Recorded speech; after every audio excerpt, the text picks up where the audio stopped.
Hey, welcome to another episode of the Black Guy Who Tips podcast. I'm your host, Rod, joined as always by my co-host, Aaron. And we are live on a Saturday ready to do feedback. If it's Saturday, you know what time it is. It's feedback time in the afternoon. You can find this podcast everywhere you find podcasts. If you're listening right now, you found it somehow. Yeah, Leave us a 5-star review on Apple Podcasts. We read those on our feedback shows. It makes us feel very warm in our tummies. It does. The official weapon of the show is folding chair, and the unofficial sport, bullet ball. A bullet ball extreme. Today is feedback. That means we're going to talk about the things that y'all had to say about what we said throughout the week. You left your comments. You want to be heard. Just going to upfront. I made a couple mistakes this week. The first one, I forgot to do doing it for the gram. I know, boo, it's on me. And then for some reason I forgot that I hadn't uploaded the last episode to YouTube yet. So I have to do that after the show's over. Okay. It was a busy week for me. Had a lot of stuff going on. Yeah, so they might be a few episodes behind. It's just one episode. I just okay. need to upload it. But yeah, just I noticed that when I was looking at the feedback, I said, oh damn. But but still we had a lot going on, and we did. If you're premium, you got balls deep in the pregame, and we went to a Hornets game last night. We're going again tonight. Yeah, I got movie reviews. I still have some more to do. That's how much stuff I'm doing.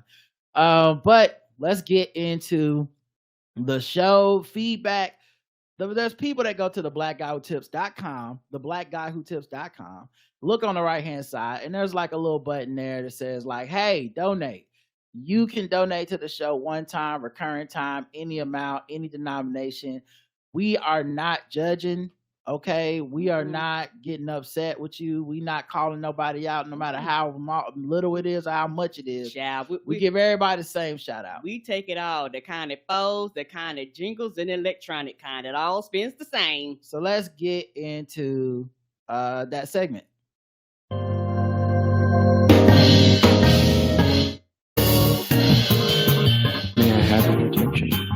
You are now listening to Charlotte's Own, Rod and Karen. We welcome the good folks of time to the Black Guy Who Tips.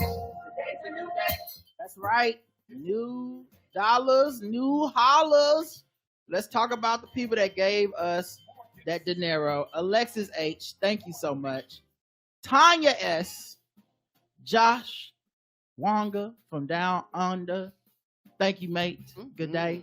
Marlon B, yes, Marlon B, Dot Street J, Tiffany B, Shirley Wong Esquire, please say the Esquire every time, the whole time. Lindsay B, Mr. Span from the Mr. Span podcast, or Mr. Span podcast, I believe now. Jay Full, Palmetto Stone Magic, Alfonso M, David C, Autumn W, I think that's David from Brooklyn, I'm not sure. James C, and lastly, Jasmine J. That's everybody. Okay, we appreciate the money. Okay, it will be spent. It's going to good places, mostly our wallets, and that's the place we promised it would go. So thank you. We ain't lie to you.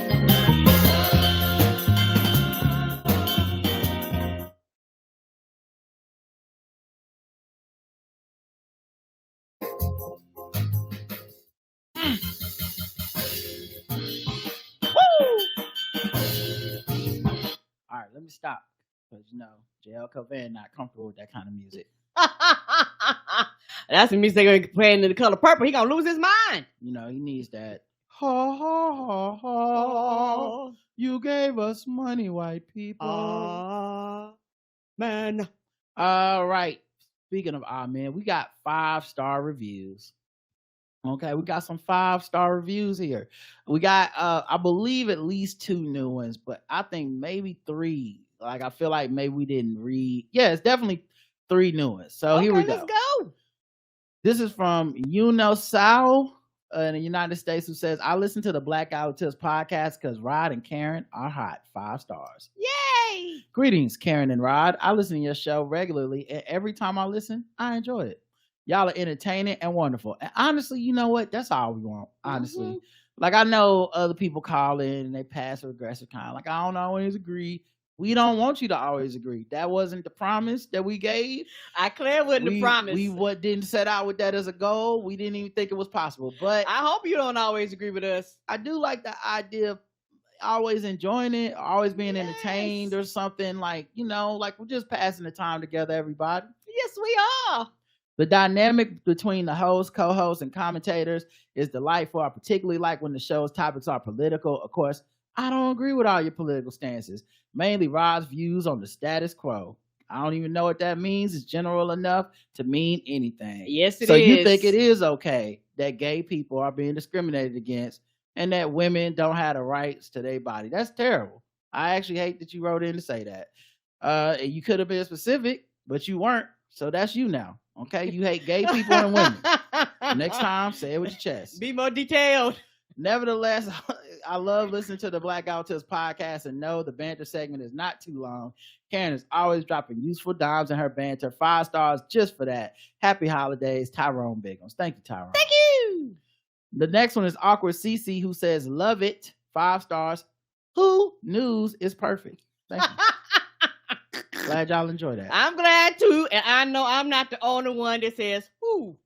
Pod of the year every year from Warrior Sport in the United States, who says the Black Autist podcast is the 2023 podcast of the year because Rod and Karen are always podding about the latest news and entertainment. The show is always entertaining and informative. The hosts are phenomenal and the banter is top notch.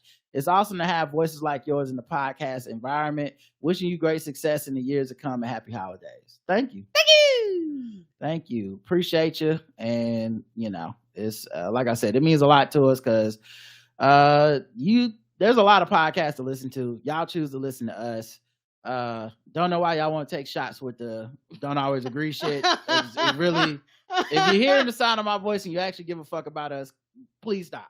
We're good. We know you don't agree with everything.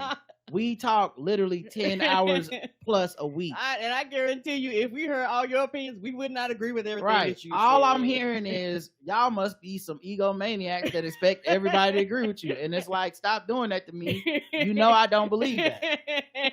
Like, if you have a disagreement, this is a feedback show. Write in. You got emails, you got voicemails. Yeah. We leave the most room in podcasting for people to respectfully, big emphasis on respectfully, disagree. Respectfully. Yeah, and people have wrote up here and called an email and let us, I don't agree. And they went into great details and we just was like, well, we understand. Well, I don't need great detail. Like, keep it short. But my point... Not too detailed, I'm sorry. Yeah, my point is, like, we the only podcast in the world doing feedback shows where people get to write in and be like, I felt differently about this thing. Right. And as long as it's respectful, we keep it cute. Yep. And I think, you know, so I don't know the purpose that is served by I don't always agree. We get it, dog. We know you don't always agree. It really goes unsaid. It can go unsaid. Just my friends don't always agree. You know, I text JL Covan several times a week with where we disagree. It's fine. We're still cool. It's gonna be all right. So me and Roger in the same household, we don't always agree. Yeah, if you would like to write in with a specific disagreement instead of the, you know, just go ahead and write in with that. It'll be all right. Just as long as we're respectful of each other, it'll be fine. Right. That's all we ask, respectfully. Yeah, I've listened to, and I know these podcasts that they flip the fuck out on you when you write in, and it's how dare you have a different opinion. Yeah. I try my best. We try our best to not be like that. Correct. And it's a turnoff and it kind of scares people, which I completely get. Yeah. Yeah. I'm not saying you gotta I'm not a robot. If you write up here and you're just insulting and lying and shit, I might get heated. I might get upset.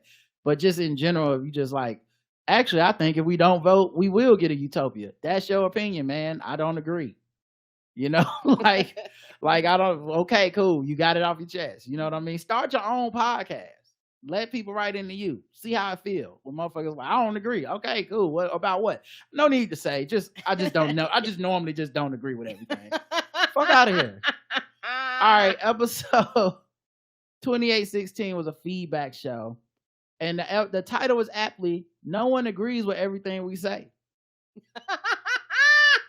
Can't stress this enough, guys. We are aware. Appia left 2 comments. I have overall made great experiences with people on the internet and social media, like meeting people in this community or meeting my husband on the internet. I don't get in fights on the internet. Of course, I've been on the edge of getting into a fight, but I really managed to disengage from the situation every time. But it was hard sometimes. But I just want to make my point clear. She put in quotes, I often thought, but luckily I also knew I never can maximally say I'm leaving this situation, but also it's possible for me because I don't make my money on the internet. Yeah, that's a big part of it. I think a lot of people are trying to make money on the internet, so they kind of feel trapped there. Like if you're an influencer or your Twitter engagement is how you make your money, or TikTok or whatever, it's probably hard for them to truly say, I'm going to be silent on this topic, or, hey, we just disagree and I don't need to keep making my point. And people are always like feeding the beast on the internet. Like there's it always got to be fed. Yeah, it's keeping it going and shit. The thing I was gonna say though is I've seen like especially with Keith and the girl, Keith Malley, go back and forth with Appia from the forums to the show, and so I can't define what getting in a fight feels like or is for you, but I feel like Keith was definitely in a fight. Like it was a fight to him. Appia says, why can't other industries be as great as Big Pharma? In quotes. Thank you, Rod. Finally, some respect. We are so curious, inspired. We change lives. We reimagine medicine. Real quotes from the company. And now we are an example of diversity. Nice. Yeah, I'm just saying, y'all's commercials are definitely an example of something to aspire to, because at least they casting Black people in their commercials. At least it's diverse. All right. The poll. Oh wait, let me check the comments on YouTube. Sorry. No one agrees with everything we say. We got 2 comments. Drake says, no one, I do, not everything. No tip, I'm hip. So yeah, that's literally what I said. No one agrees. Goodwill Blurden says, I had a panic attack when they announced Cheeto Dust had won living in Texas. I've seen so much complacency from people when it comes to voting. Oh, how I wish Wendy Davis had won the governorship 2 elections ago. I'm glad that my dad instilled an urgency in me about the importance of voting. He would tell me that too many people died for me to have the right to vote. It's true. Mm-hmm. That's true. That's how I feel. But you know me, just maintain the status quo over here. That's what I'm into. That's not the status quo. Karen, it's the status quo, okay? That's what people disagree with me about.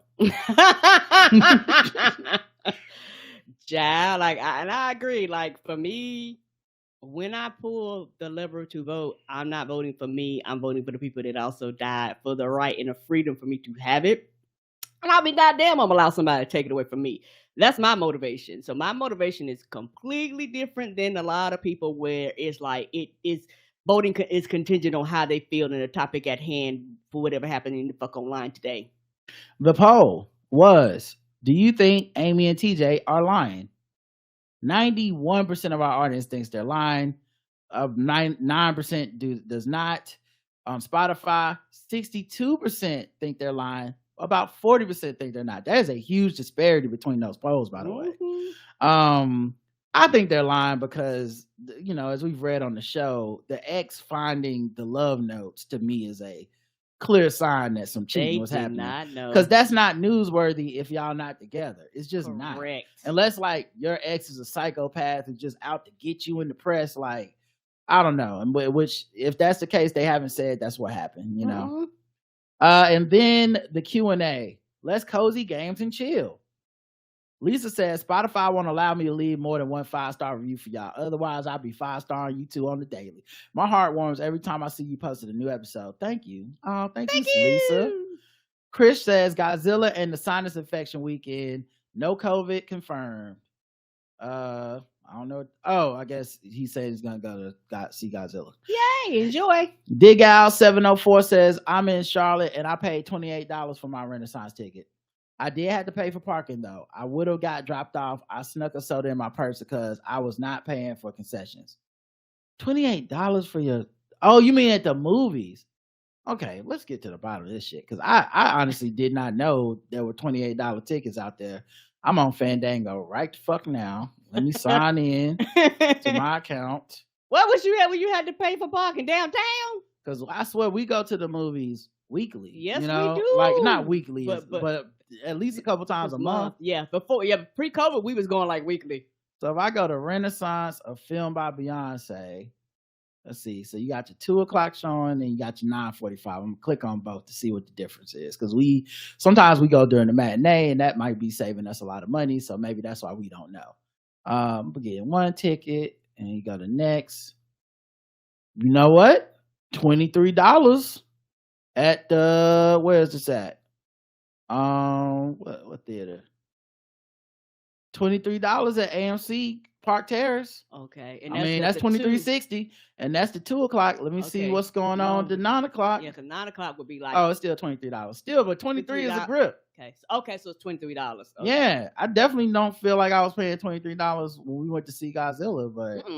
Matter of fact, can I go look at I'm sorry to go down this rabbit hole, but now I'm looking at my how much did we go for prior purchases to see, like, maybe I've been spending a lot of money. I just ain't been paying attention. We ain't been paying attention. Yeah. What if I look up and be like, damn, man, I've been spending $50 a ticket or some shit. Let's see. Godzilla, view order details. No, it was $20.79 for both of us to go. Together. Yeah, both of our tickets to combine with $20.79. All right, let me see the Marvels. What's going on with that? $21 for both of us to go combined. So I don't know. I guess y'all fucking up out there. I don't know what y'all doing. Y'all going at the wrong time, player. Y'all gotta get like us. Y'all game the system. Apparently, we've been gaming the system. We didn't even know. Thursday afternoon. It's lit in Thursday afternoon. We up there going. That's why we be going early. Shit, they pre-COVID, they was like, "Oh, we gonna put them out on Wednesdays." Me and Roger was up there Wednesday at 4:45. We were there. Tiffany says, "Rod and Karen, we appreciate when you're passionate just as much as when you're funny. Love the vote episode. Thank you." Yeah, I don't know why, but I'm always a little surprised when we have a serious episode and people still love it, because I know that people probably tune in with the idea in mind that, they're going to be silly or they're going to be funny or whatever. And sometimes it's like, this isn't a funny thing to us. It's not serious. It's not a joke. And we want to convey the seriousness of it. And I'm glad people still fuck with the show when we do that. I'm glad too, because it's also one of those things where we've our audience, we have a relationship with where they understand it's going to be silliness, it's going to be goofiness, and 3 seconds later, we're going to be talking about some other shit laughing.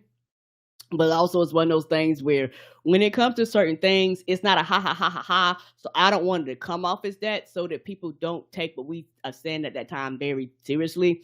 Because, we can, quote unquote, do it all, and I've listened to a lot of podcasts. A lot of podcasts can't do it all.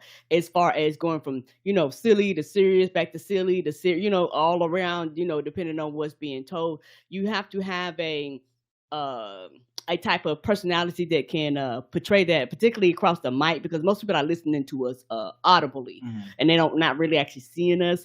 So, you have to have something in you to be able to do that and have a special type of personality, because a lot of people, they just can't do it. I know, because I listen to a lot of different podcasts, and some of them now. Yeah, I think also, like, there's a button that some shows have decided to push. There's a lane they want to stay in, and they're like, we're just going to be silly all the time, regardless of what's happening. And I respect that too. Me too. If that's what people come for and that's what you've been given, I think, especially if it's something you're not prepared to talk about or you can't talk about in a informed fashion, I get it. But yeah, sometimes it'd be like that. And thank you for saying that. Key Taylor says, Rod, have you ever thought about putting the names of the interludes in the show notes, especially when people ask for the names every week? No, too much work. It's easier really for some motherfucker to write up here and be like, what about this one? Yeah, because I'm gonna tell y'all right now, most people, they don't even check the notes, because sometimes people ask questions and I answer them online, but a lot of times I want to say it's in the show notes, so people don't even read the notes half the time, y'all. And it only happens like once every month or so. TG says, I play a lot of Animal Crossing, Breath of the Wild, and Hogwarts Legacy. My favorite way to chill, going to add Karen's suggestions to my list. Yay! I haven't played a Hogwarts Legacy. I'm close to getting it though, but I don't know because I don't know how it's gonna play. But I've been hearing great things about the Harry Potter. I'm not even gonna lie. It did get a lot of great reviews. I'm very tempted to pull that trigger. Yeah, I don't think it's a cozy game though. I think you fight and battle and shit. Oh, Like okay. it's like I think you do like there's action in the Harry Potter world. It's just Okay. wizard action. Okay. But anyway, but there's a lot of other stuff you can do too, make potions and all that. Right. I'm not a Harry Potter person, and two, I know the J.K. Rowling thing. It's not that I'm not boycotting her. I don't really care. I know a lot of people are making like value judgments about people that are playing this game. But I do also not want to get in the fray. Right. Like I just don't want some motherfucker like, oh, I saw you playing that shit on PlayStation. I guess you okay hating trans people, and like, you're being a dick. I don't agree with that. Right. And it's not cool. But I just don't feel I'm fine missing this game. There's too many games. M. Nicole says, indeed, Bianca says, not the first movie without parental guidance, but it was probably needed. The Crying Game, slightly traumatized. Yeah, if you watched that without parental guidance, it was an interesting movie. I've seen that movie when I was a kid, and I definitely remember the pivotal scene. And maybe, like I said, it could just be me. It could be the way my sexuality is wired or whatever. My empathy is wired. I don't know. But the scene where like he's dating a trans woman and they get ready to have sex and the trans woman takes off her dress and she has a penis. And I don't know if I can't remember the plot. So I don't know if it was like surprise penis or if it was like, I did know this was coming, but I couldn't handle it. But like, the dude in the movie, I can't even remember if it was like Richard Gere or some white dude. Whoever the white dude is, he like vomits, like violently vomits. And I just remember thinking like how hurtful that must have felt. Right. And so, like I said, I don't know. I don't remember the plot enough. Because it's fucked up either way. Like it's either fucked up that Hollywood was like, surprise, a trans person. You know how trans people love to surprise people with their bodies right before they have sex. No need to warn anybody. Or if it was written in there and he did know and he still threw up, it's just fucked up. So that's all I remember from that. I wasn't traumatized by the, oh my God, a trans person. I was traumatized by the reaction of like, oh my God, this person that he seemed to really be into dating and shit. He was like, I'm so disgusted by your body. I want to throw up. I feel like that would make anyone feel terrible, no matter what was happening with their body. Yes. Carrie says, I'll bring some edibles if somebody got snacks. Be on that, player. Let's get to the next one. The next episode is 2817. Speaking of abusers, we got 4 comments. Appia says, I didn't know what a fruitcake in the American way was. I looked it up and it doesn't look appealing in any way. The fruit in it looks very suspicious, and in some pictures it appears to be glowing. I wouldn't trust it. Not glowing. Thank you for providing. That shit is chopped up in there like green onions and shit. You're like, why is this so small? Thank you for providing educational content. You're welcome. Sofa King says, full disclosure, I spent a significant portion of my childhood in predominantly white community, so take this for whatever you think it's worth. We grew up next door to this elderly white couple. They used to spoil the shit out of me and my sister because they saw us more than they got to see their own grandkids, even though their children didn't even live that far away. Anyway, the wife used to make what she called 7-day cake, which was fruit cake and everything but name. And we loved that shit. We used to beg for it like fiends whenever we went over to their house. Shout out to Mr. and Mrs. Mel, rest in the most peace. Aww. Well, I'm glad something good came out of fruit cake. And I did tell y'all, please don't write up here with your I love fruitcake ass niggas. But you couldn't help yourself, Sophie King. That's how much you love that fruitcake and that white lady. Childhood memories. You couldn't help yourself. I said, don't write. That wife gonna put her foot in that fruitcake. I said, I know some. It's always a black, no matter what joke we make. I understand in real life, we are not a monolith. A black person enjoys everything we joke about not liking. There's a black person that loves it. It's their motherfucking jam. So I knew someone was writing in. And I'm sorry it was you, Sofa King. Hilarious. You didn't need to expose yourself. We didn't need a volunteer for tribute, but you had to be the one. And I'm sure there's other ones that secretly wanted to write in that are thankful you did. So enjoy your black fruitcake, guys. Brazen says, I'm over here in the UK, and Weatherspoons is a well-known pub chain here and in Ireland where you can get cheap drinks and mad food. I've had plenty of fun at each one I've been to. EVE says, having re-gifted the fruitcake I was gifted, I wonder why the fuck it's so heavy. Because what's in the fruitcake that makes it hard as a brick? Like, you can rob someone with a fruitcake. Yes, you can. You put it in a pillowcase and start threatening to hit people in the head. It would almost be as effective as a gun. I feel like it felt like a food white people came up with in the Depression. Yeah. You know what? I bet you dig back in the history. It probably is something they came up with in the Depression. Yeah, it feels like it stores well. Oh, yeah, and it lasts forever. Like, it feels some like shit that don't spoil. It feels like some shit that, like... That and canned goods. It feels like some shit that they put with, like, hardtack and rations. Come on, hardtack! In the Civil War. They be like, give me some salt pork, some hardtack, and some rations. It's like, why? Because this shit will never spoil. And put 2 fruitcakes in there. The regiment needs this. That shit is waterproof. You don't have to worry about it sogging or spoiling. No comments on the YouTube. The poll was, have you ever heard the Weatherspoons game? Only 4% of the audience on the website have heard of it, meaning that 96% of the audience had not heard of it. And similarly on Spotify, 2.7% of our audience have actually heard of the Weatherspoon game, and 97.3% have not. Very interesting results there, because I it was just got to be some British things, and maybe we don't have enough Brits listening that vote on Spotify and on our website. Let's see, the Q&A was, slow down, Sauce Walker, because he was speeding 130 miles an hour. Ooh, going. Creed Taylor says, I've heard men say equal rights, equal fights about domestic violence.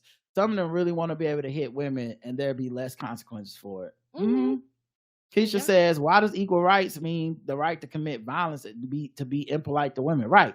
You never hear these arguments or these hypotheticals or these like funny segments about equal rights being like, let's get paid the same. You know what I mean? It's always like, I would like to do something horrible to women that is already happening to them, by the way. Already. I'd like to do something horrible to women and it be funny, because that's what equal rights is to me. That's real equality, you know? And it's never like these guys that they're constantly making feminist arguments in other parts of their jokes and podcasts and shit. No. It's just so hack to me. Ignacio says, real simple, keep your hands to your goddamn self. And Carrie says, Weatherspoons game sounds like an Olympic tournament for grandmas. Oh, Weatherspoons. Oh, you put Weatherspoons, so you changed it. Yeah. Werther's Originals. Yes. Yeah. Who got the most Werther's Originals in their purse right now? Who got the most strawberry candy in their purse that don't nobody know the actual name of, and everybody just call it strawberry candy? Right. With the Chewy Center. Yes, them shits is good. Episode 2818. Who news? Apia writes in my opinion, there's no long-term relationship without liking each other. Being in love comes first. Hot, exciting, and not lasting very long. Grandma Apia agrees with R&K. It fades fast if there's no liking each other. Most days are regular days, and if you like each other, that's pretty great. I call myself grandma just because it sounded like, children, let me tell you about life. Not because it's something old-fashioned. Tommy says, I am listening to this as I'm cleaning school and I'm disgusted. This man is a disgrace to the profession of educational custodian work, and our very real guild will punish him to the fullest extent. Hit us with the I am disgusted. Yeah. That's my clip. Yeah, he's talking about the guy who put like urine and all kinds of stuff in the foods and shit that the kids had to eat. And so the Guild of Custodians does not approve. I am disgusted. That's what this letter sounds like to me, baby. It sounds like this one too. I get disgusted by a lot of things. I'm very disgusted, to be quite honest with you. I'm just so disgusted. I can't tell you how disgusted I am. I'm disgusted with him right now. I'm so disgusted.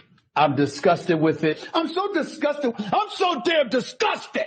I'm just disgusted. Oh, I'm just trying to be cool. But He goes on to say he shall drink the kitchen mop water and chew all the gum under the desk, then get pelted with dodgeballs.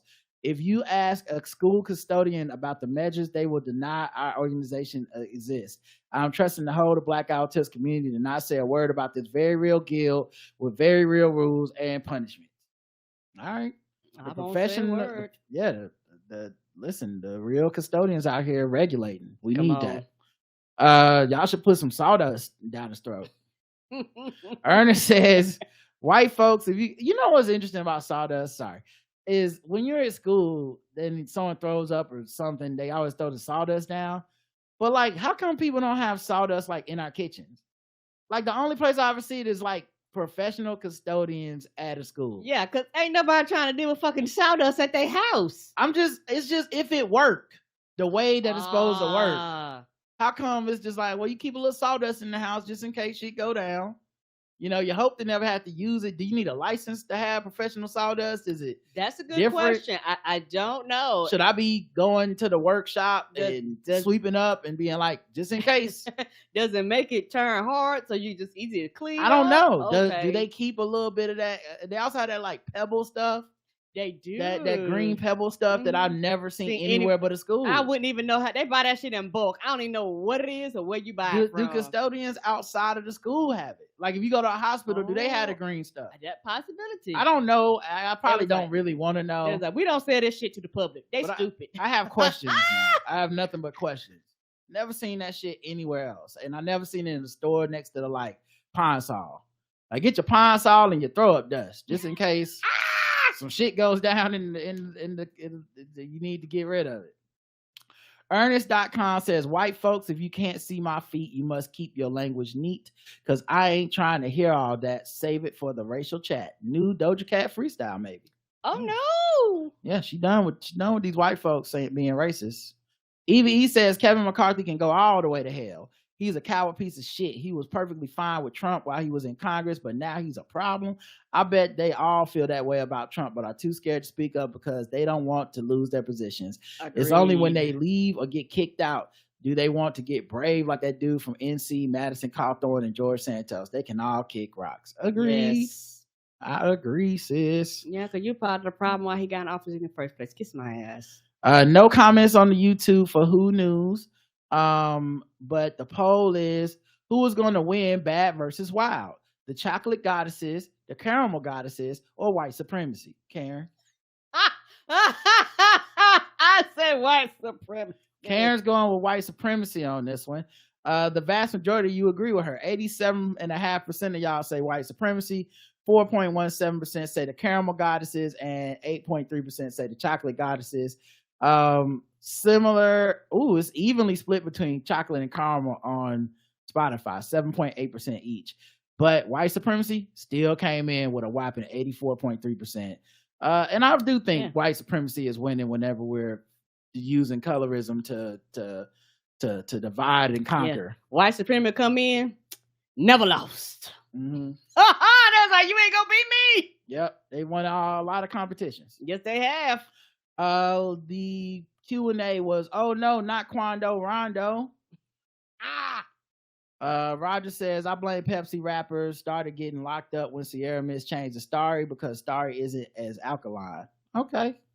Autumn says, who? Anytime I hear Karen say who or oh no, I chuckle and my heart feels warm. Raphael says, we got to go back to the days when the name of that highly esteemed king, Nick Cannon, guaranteed a multiplier for Earth's population. We in crazy time when he's no longer pregnating broads in time. Pregnating. I can't tell if this is a word. I think it's impregnating, but he put pregnating, which I don't know if it's on purpose or a mistake, but it's a great word. A great word. Gen says Karen genuinely not knowing what Rod talks about is why I continue to listen. Jadamo says, I agree with this so much. In my past relationship, my boyfriend thought because we lived together that equal quality time, I had to encourage him to initiate dates like I did. Daryl says, who? Jane says, who? I know Mike Jones more than that ATL rapper. Also, the cockdacity of those guys fighting over chicken. Kisha says, I don't taste paprika either. Also, sorry to that man Quando Rondo because I don't know who that man is. Olamni says, why I think the dude from the Guardians of the Galaxy, Quando Rondo Yondu. Ken Nicole says, I don't know Waldo, Geraldo, Faldo either. If you can't taste paprika, then it's stale. If you bought it new, take it back the next time you go to the store. Chicken paprika is comfort food for me. That's what y'all say, but I just want y'all to know I bought some smoked paprika this week on purpose because I don't believe y'all. And I'm going to use it to see if I can taste it. Typhlosion says, ironically, he made a song called ABG. Anybody can get it, him included. And Carrie says, in my Karen voice, who news is already becoming one of my favorite segments. Glad y'all enjoy it. I'm glad y'all enjoy it. Came up with that on the fly. I don't be knowing. Came up with that on the fly and on the air. Let's play a little music. We actually got some new music from Infrared Crypto today. Let me see if I can find it. Oh yeah. And so I'm gonna play some of this music between segments, but we need to take a little bit of break so I know where to put commercials.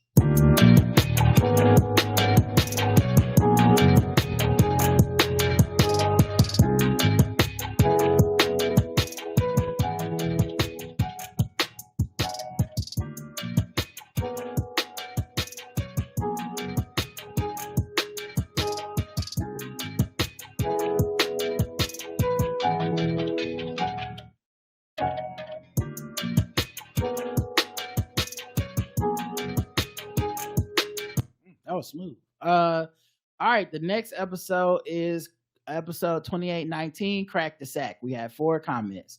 Miss 1KO says, we will see what happens in DC. I know your point was macro about black mayors, and your point really applies to all mayors to get in office and want to do well and address crimes. But unlike, say, Atlanta or Baltimore, DC is not really a black city anymore. It seems that the crimes that are being addressed are not in ungentrified neighborhoods. They are left to languish while the car thefts and robberies are a problem now, because now these are $1 million neighborhoods. It's about the black folks committing the crimes against the new DC residents in $1 million homes. Not to dissent from your point, but to add a bit of context from a reluctant DC homeowner. In fact, I would say my perspective reinforces your prediction of policing and moving towards another crime bill type situation. This is all to address the symptoms and not the root problem. Yeah, and I'm not in tune with DC like that. I mentioned several times we don't live there. I'm only getting secondhand information. A lot of it from people, my friends in DC who actually do live there, or who grew up there and all that stuff. And my friends are all black. And my friends are like, crime's out of control and needs to be stopped. Now, that's anecdotal. I'm not talking statistical. But I just know, I feel like I've heard this song before. And when this song was loud before, it led to the crime bill. So I don't, whether it's gentrified people, whether it's ungentrified, whether it's black, whether it's white, enough people feeling like crime is a problem, regardless of what the statistics say, is how you get government laws passed, And thank you for informing us, because I don't live there, so I can't know. Now, the AI adoption tool, that is a rabbit hole you don't want to fall into, considering there is an adoptee movement that considers adoption and fostering as human trafficking. This is just a terrible idea. Also, are we calling everything online AI now? Is there actual machine learning? AI exists, but things that they're calling AI are not, and it is a grift. Enjoy the show as usual. Wild times. Yeah, that's what I'm saying, Miss 1KO. The AI thing feels grifty because some of this is automation. And so automation isn't the same thing as artificial intelligence. That's true. Yeah. Those things are not the same. And to go back to what you was talking about the crime bill and stuff, when you think about it, that stuff is kind of wild though, because you're like, statistically, these things, not that these things aren't happening, but statistically isn't happening at the rate that people feel like it's happening. And like Roger said, I do believe that this eventually will turn into enough people being upset about it that something will change and be forced upon us. And like you say, next 10, 15 years from now, people gonna look back on this like people look back at the crime bill, and you gonna have niggas lying and going, I can't believe niggas approved this. You're like, they did. This is what they wanted, and the people that they elected gave them what they wanted. Yep. EVE says, I was thinking about hacking 23andMe for DNA results. Oh, I was thinking people hacking 23andMe for DNA results may use it to sell it to law enforcement agencies to get people caught for crimes. I could be way off, but that was the only thing I could come up with. Yeah, I don't really get what it is, but other people have more like conspiracy theory stuff that makes more sense than anything I could come up with. It just felt like a crime of like, because I don't know. Sometimes and I'm reasonable people. I think there's definitely a fear of some type of frame job that's going to happen to everybody, which maybe, I don't know. But there's this idea of like, if they get their hands on your DNA, they may find out somebody committed a crime close to you. And they say that, but then when I think about crimes that involve DNA, it's mostly sexual assault, and I don't have that much sympathy.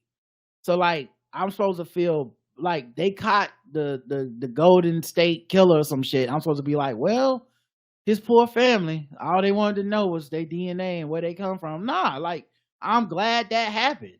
So I don't know what to tell y'all. And I don't know if it's a conspiracy what that person was talking about. Some people believe that adoption is a form of human trafficking. Okay, going back one. Yeah. And that's wild.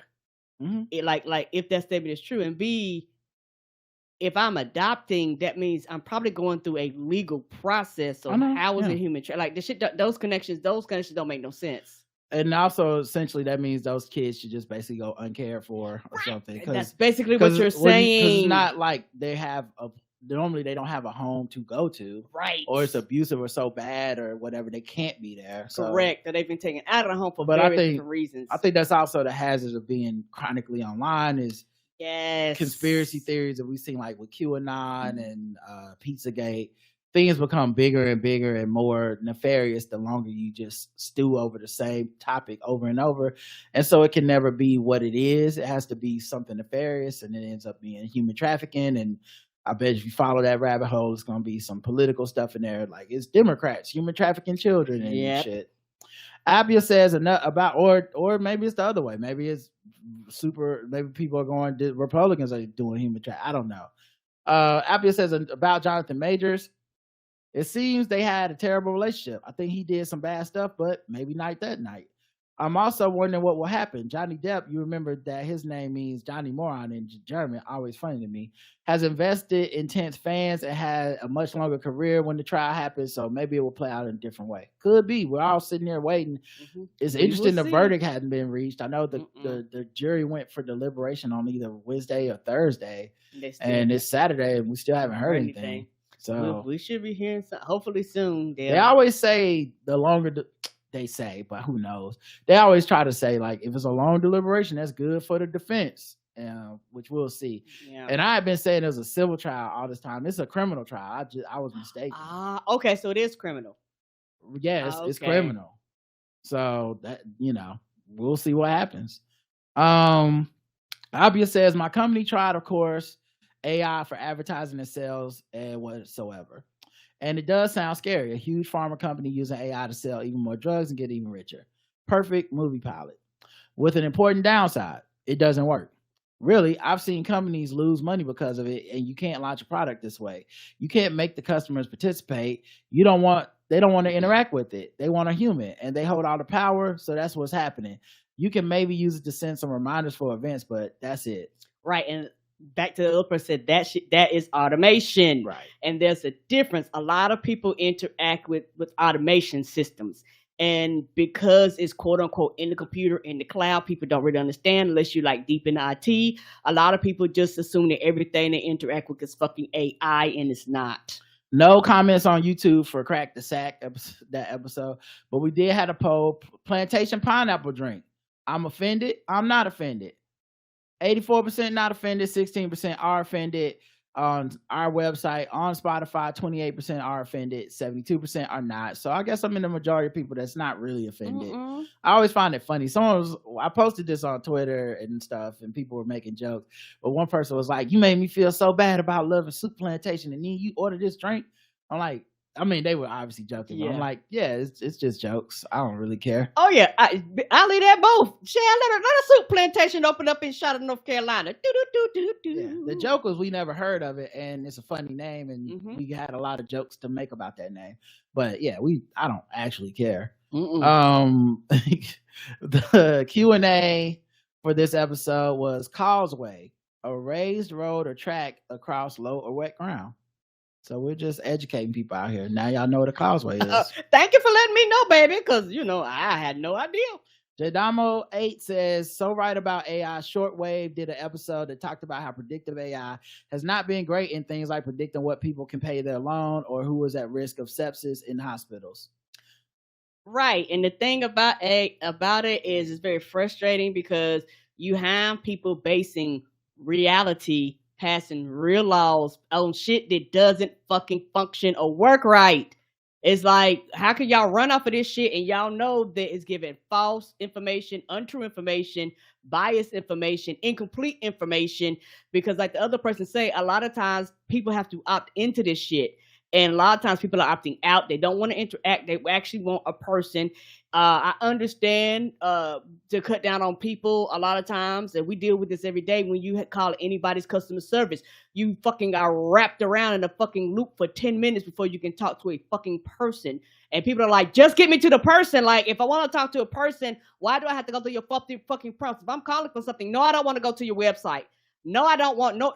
Everything you telling me is irrelevant. Let me talk to it, because whatever my situation is, your automated system that goes and bounces back every 5 minutes to remind me that there is a website. Bitch, I know. I decided to call. Why else? If I could have used the website, I wouldn't be on the goddamn telephone. I agree. Olamni says, pull up to my bumper, baby. New meaning note to a split in the road. Ha! And Carrie says, also the perfect venue for going crack the sack at 9 p.m. on a weekday. Put your children away. It's not his fault. Put the kids away. Episode 20 was the last episode of the week, and it was called Welcome to the Cookout, John B. It had 4 comments. Let's get to these comments. EVE says, Oprah looks great. If her doctors are fine with her using Ozempic, that's her business. You're damned if you do, you're damned if you don't. I think, especially now, because if you lose weight in the last 2 years, people just assuming it's Ozempic no matter what you do. You could post going to the gym selfies every day. People are gonna be like, it's the fucking Ozempic. You a celebrity, that's what you doing. And then they want to get mad at you. I think so many people have a problem with Ozempic because they think it's cheating somehow because it actually works. It just goes to show that when they concern troll people about their weight, they don't actually give a damn. Right. They just don't like you and they want a reason to say something negative. That's all I'm saying. Because you would think if they were so fucking adamant about you just need to lose weight, I just want you to be healthy, then however you lost the weight, whether it was a surgery, whatever the fuck, people would be like, good for this person. I only cared about their physical appearance in the first place, if they're being honest. I was only really going in on them because they looked a certain way. Well, now they don't look that way. Why are you so mad? Why are you still so upset with how they did it? Who the fuck are you? Are you getting paid to be their trainer? Shut the fuck up. It's someone else's body. You don't know what's going on. Jamil writes in, I listened to the daily episode that you all referenced. What became even more apparent is conservatives are using non-black marginalized groups as their vessel to get their agendas through. Whether it is Asians and affirmative action, or in this case, Jews and free speech on campus. Conservatives are now enjoying the fruits of 2016 and all the judges that Trump appointed, and are disguising their racism towards blacks by acting like they are the voice of the marginalized groups that Democrats ignore. What sucks the most is motherfuckers will fall for it and allow themselves to be used. Yes. Yeah.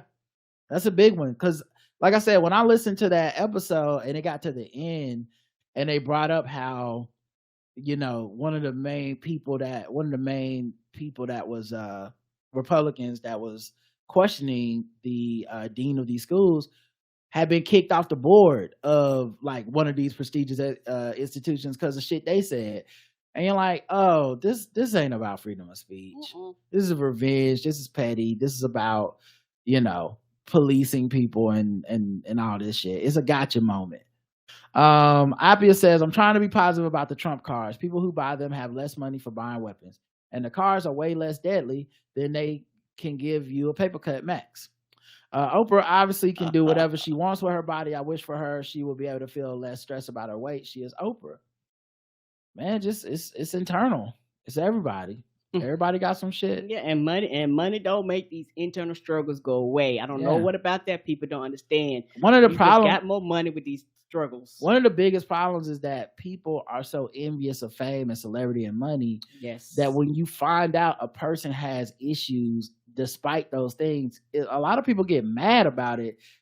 They can't control it. It's irrational, but they get mad about it because in their mind, they're like, if I had your money, I would never feel any inadequacy. And it's just, I don't know how many times we have to see it's not true. You have celebrities that have everything in the world and they end up dying at like 33. Mm-hmm. You have celebrities that have everything in the world and they get addicted to things. They get suicidal. They get, they have to go to rehab and all this stuff. They get depressed.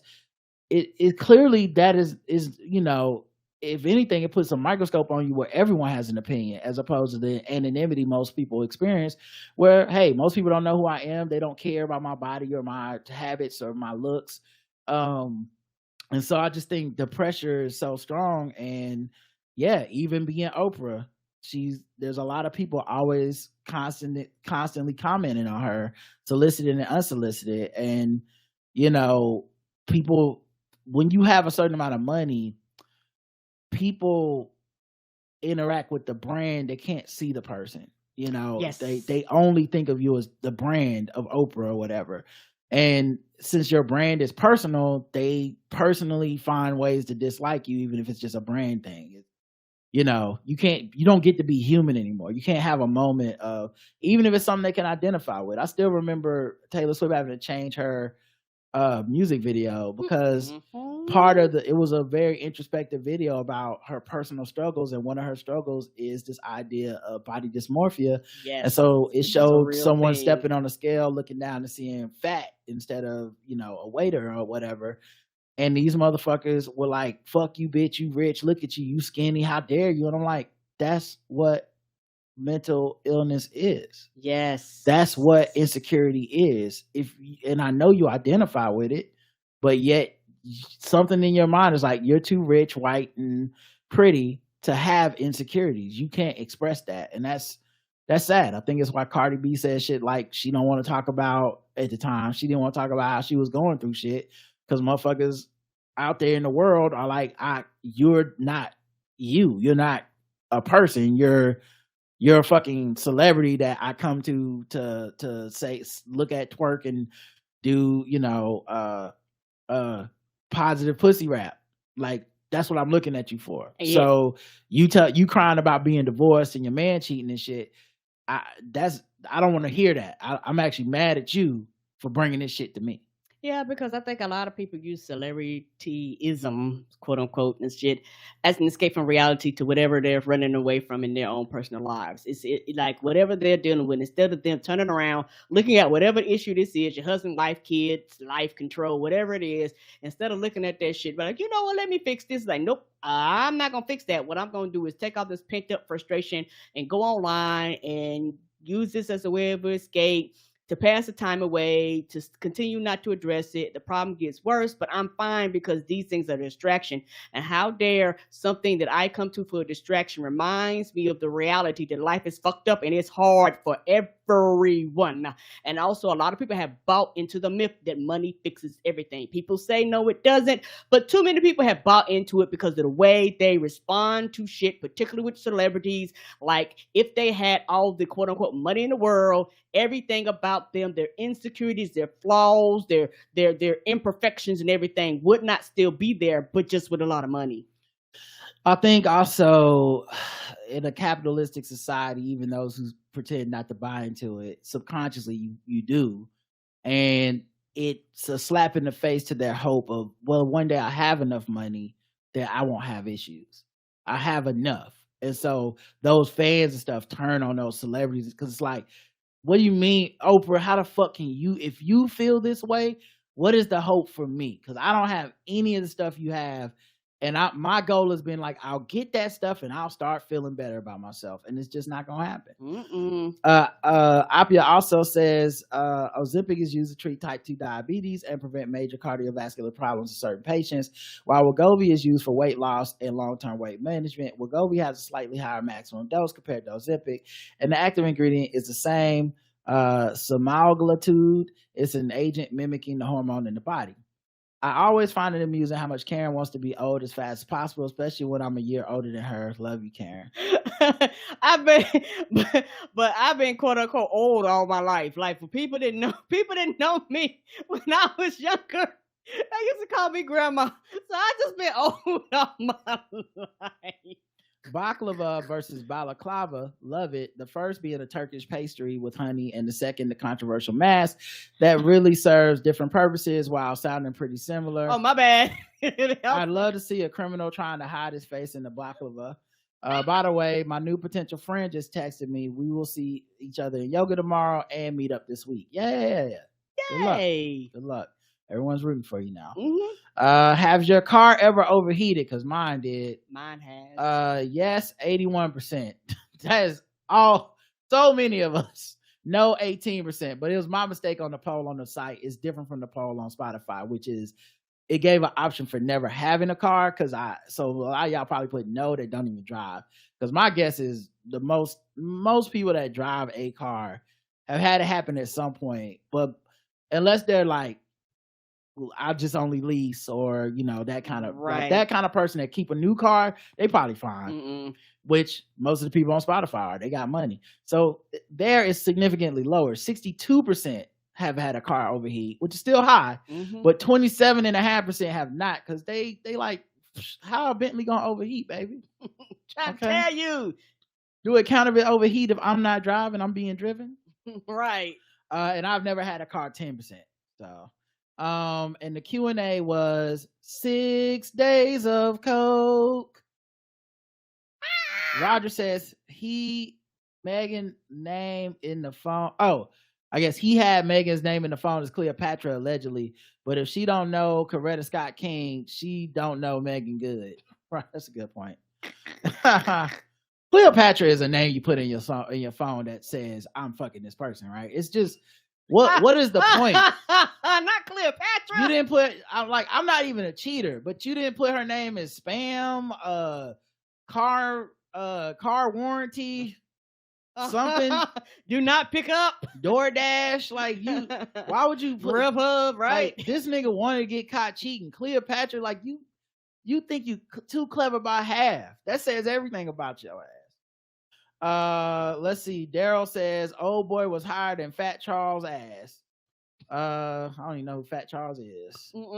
Keisha says because it's a hell of a drug. I'm with Karen. I thought John B being invited to the cookout. Hell, I thought we had even given him a +1. Me too, John. I think so as well, but that the segment wouldn't work and we wouldn't get to cover that funny story. And it wouldn't be funny that I was saying he was invited because he got ripped off on his record deal like black people do. It's the whole thing I had to go through. But I also believe John B took out invitee. Somebody has invited Child, he gonna be a performer while everybody eating. What you talking about? We'll never be able to have a real conversation about how many white people that black people actually don't fuck with are coming to the cookout because some black person did invite them. Yes, like Michael Rappaport will be at the cookout. Yes, he will. At a table of just a bunch of us staring like, who the fuck? Go find Spike Lee. What the fuck, man? Like, he would, like, that will happen. That's why we can never have this physical cookout.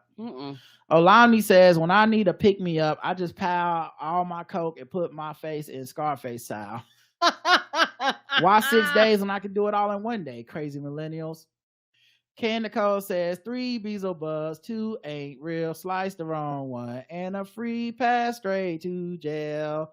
Hurt people want these Tubi movie rejects to be real. And Carrie says, yeah, those are some terrible gender wars movies. Carrie says 6 days of coke sounds like a party, not a party I'd be at, but a party nonetheless. Well, they do say, do you party? Whenever they do that coke. Yeah, that is a quote. Y'all party? That's how you get caught up. That's how you always say no. Right. Thank God I'm an introvert because the answer's no both ways. Yeah, no, I don't know what you're talking about. Even and if it's no. a regular party, I'm like, no, I actually don't party. I always say no when white people. No, I don't know what it is. If I don't know what it is, I say no because child, I don't tell them what you agreeing to. That's true. No telling. All right, let's check the voicemails. Like we got about 4 or 5. Wow, we got a lot. Kiana left 3. Oh man. All right, here we go. 704-557-0186. Good morning, Rod and Karen. It is 8:35 on a Monday. I'm hitting y'all up before I go to work because I really, really want to make this comment. I want to follow up on the comment that I made on the survey last week when I said people sitting out midterms is why we don't get as many progressive electors as we could. I agree with Karen's follow-up. And the other thing that I wanted to tack onto that is that the reason it's so important to vote in those elections is that's how you vet people and you get them out early. If folks really paid attention, they see your state senator or even your president has held most of the time multiple layers of elected positions before them. And so getting somebody out of office as mayor, right, or as council member or alderman or whatever is a good way to keep them out of taking on a higher office. And people don't pay attention to that. And now we're seeing like Republicans are actually running as Democrats because people aren't running. That's how you end up with, who was that guy? Sheriff Clark, I think was his name when Donald Trump was president. He was actually a Republican, but he was running as a Democrat. Like, you have to vet these people early so that they don't get into these higher seats of power. Your actual U.S. senator may have been your state senator. Well, your U.S. senator is who confirms, federal judgeships. That's who confirms the Supreme Court. Like, you got to start vetting these people early so that they're not able to aspire to these higher offices and then really have more power to be able to halt progress. And people say like, oh, we don't make as much progress as we could. Well, because you still got people like fucking Marjorie Taylor Greene in Congress who halt what we're trying to do on things. And nobody ever has the same energy for them as they do for Democrats who are actually trying to do stuff but just don't have the power because people don't fucking vote. She got cut off, but she left another message. Hey, it's me. Clearly, I did not get everything out in 2 minutes. I don't even remember where I left off because I was still talking with Michelle Cross. I'm saying all that to say, vote local, vote in every election, actually research the issues that these people run on. You know what I mean? Nobody's going to satisfy every single thing that you want. But ultimately, the lesser of two evils sometimes is the better choice. It just is. We want to say, well, the lesser of two evils is still evil. Yeah, but it's less evil.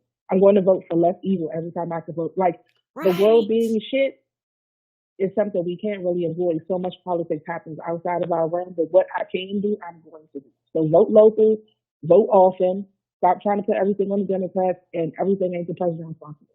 With that, y'all have a great day. Love you, bye. And she did call back one more time. But yeah, I agree with everything she said. Everything. Hey, Ron. Hey, Karen. It's John again. I swear this will be my last call. I just had to say this because the thought just came back into my mind. The other reason why I can't take people who say that they don't vote seriously is because I remember in the last election when it was Joe Biden and Donald Trump, and Angela Davis, was like, yeah, voting is important and everybody needs to get out and vote. And these like young activists, people who just been voting in maybe the last 1 or 2 elections, were arguing with Angela Davis about if voting is important. For that reason alone, I cannot engage with y'all critically about it, not y'all, you, but in general, the collective y'all. I can't engage like critically with y'all because what you're saying don't make sense because you're telling me, Angela Davis, that people shouldn't vote, right? Yep. Anyway, y'all have a good one. Love y'all. Bye. Angela Davis from the Black Panthers. Angela Davis successfully defending herself against like the government. Angela Davis. Right. Angela Davis. And the fact that people can't respectfully disagree because it's bullying. And if you think you're gonna bully the woman that stood up to the U.S. motherfucking government in a death penalty case by defending herself, it ain't gonna happen, Captain. So now what we gonna do? Because like all y'all got is bitching on Twitter for the most part. And once people see through that, it's not hard to just be like, okay, you know. But yeah, y'all telling this woman who you otherwise quote, otherwise, you know, deify, the Praise. second she disagrees, she got to get thrown in the trash.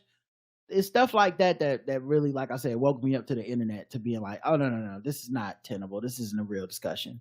Right. And not only is it not a real discussion, I can't and I will not engage in stupidity like that. I just can't and I won't. And not only that, I will not take you seriously. Don't care Yeah. what you say. Don't care what you do. Don't care how you feel. If we cannot start on the foundation, if we're not in the same reality, why are we even having this conversation, particularly when it's something that's considered life and death to me? And keep in mind, it's not like Angela Davis said that shit and just like she put reasoning. Like it was, here's why I think we should not have more Trump. And motherfuckers was acting crazy. Miss Smart writes in or calls in, leaves a voicemail. Hello, Mr. and Mrs. TBGWT. This is Miss Smart. I am calling because this is a major matter. No, just kidding. Anyway, I was able to watch that Matt Rafe, whatever, Matt special. Rafe. It was trash. He wasn't funny. Yeah. It was aggressively not funny and not for my black female old auntie ass. And I don't think the girls who thought he was a feminist are on the same YouTube algorithm as I am, because in the clips that I've always seen, he be dragging them like hard across across the pavement by their faces when they're in the audience. So I don't understand where they got the feminist piece from.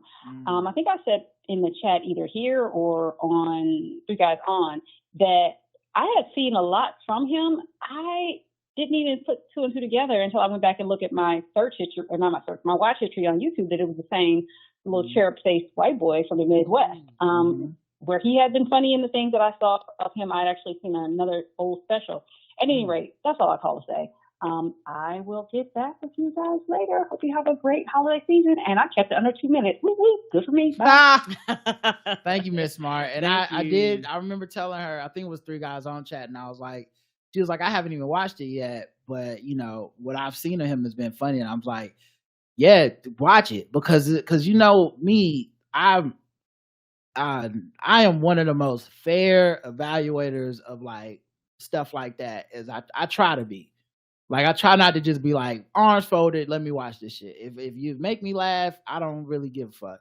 And I mostly just thought the shit was so not funny. And it feels like that pivot a lot of not funny dudes are making lately, where it's like, I didn't make a funny stand-up special, but I can make an offensive dismount and be like, you liberals just don't like freedom of speech. You're trying to cancel me because no one thought what I said was groundbreaking or that funny. So it must be the audience's fault. Right.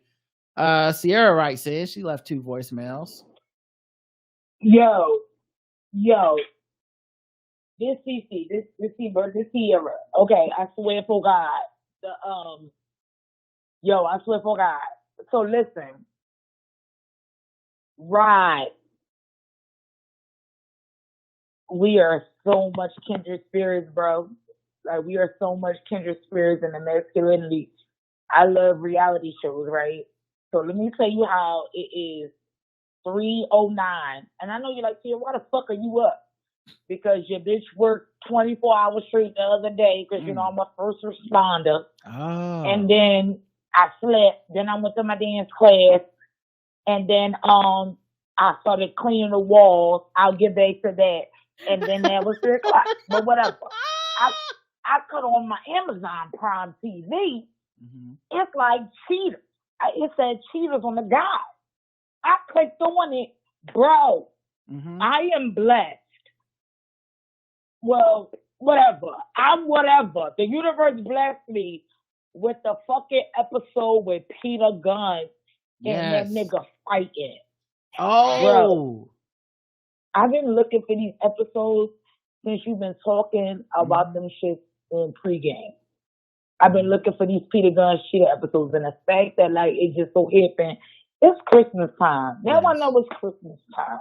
I didn't think it was Christmas time before, but it's Christmas time. Also, Karen. Yes. Bitch, I got the spin brush. I got the spin brush to clean the tub, the floors, Girl, love it. Mm-hmm. I've been cleaning the floors. I'm in the process of these walls. They kind of redecorated. And shout out to Liam, because Liam was listening to y'all show and was like, Mom, they said your name like 5 times because y'all. She got cut off, but she called her back.